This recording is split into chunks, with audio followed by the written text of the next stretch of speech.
मिल्लत के तमाम लोगों से हम गुजारिश करते हैं कि 10th पास होने वाले तमाम तलबा कि इन नौकरियों के लिए अपनी किस्मत आजमा सकते हैं, क्योंकि 4% तो इसमें मुस्लिम रिजर्वेशन यानी माइनॉरिटी रिजर्वेशन है। उसमें अगर हम अप्रोच नहीं होंगे तो हमको रिजर्वेशन का फ़ायदा नहीं मिलेगा। बाद में क्या हो जाएगा, रिजर्वेशन ख़त्म हो जाएगा। इसलिए तमाम 10th पास बच्चों से हमको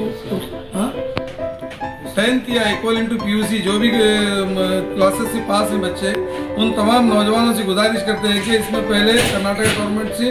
अप्रोच हो, वहाँ पर अपने ऑनलाइन जो है ना वहाँ पर जो है ना अपने एप्लीकेशन दाखिल करें। दाखिल करने के बाद जो लोगों के भी जो है ना वहाँ पर एप्लीकेशन सेलेक्ट होते हैं, उनकी ट्रेनिंग के लिए इंशाल्लाह गुलबर्गा में जो है ना GCGA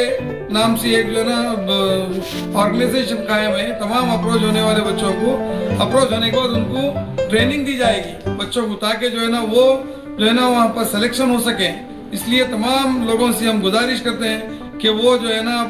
ऑनलाइन इस नौकरी के लिए फॉर्म फिलअप करें और दाखिल करें और पूरी कोशिश करें कि भाई उस ट्रेनिंग में भी हिस्सा लेने के लिए GCGA और इंडिया बैतुल माल की तरफ से जो कुछ भी कोशिश की जा रही है, हम उन्हें भी जो है ना सलूट करते हैं, उनकी खिदमत का भी एतराफ़ करते हैं और उनको भी मुबारकबाद देते हैं, क्योंकि उन्होंने वाकई में जो है ना एक ऐसे इशू पर एक काम शुरू किए हैं, उसकी हम कदर करते हैं और उसका फ़ायदा उठाना चाहिए।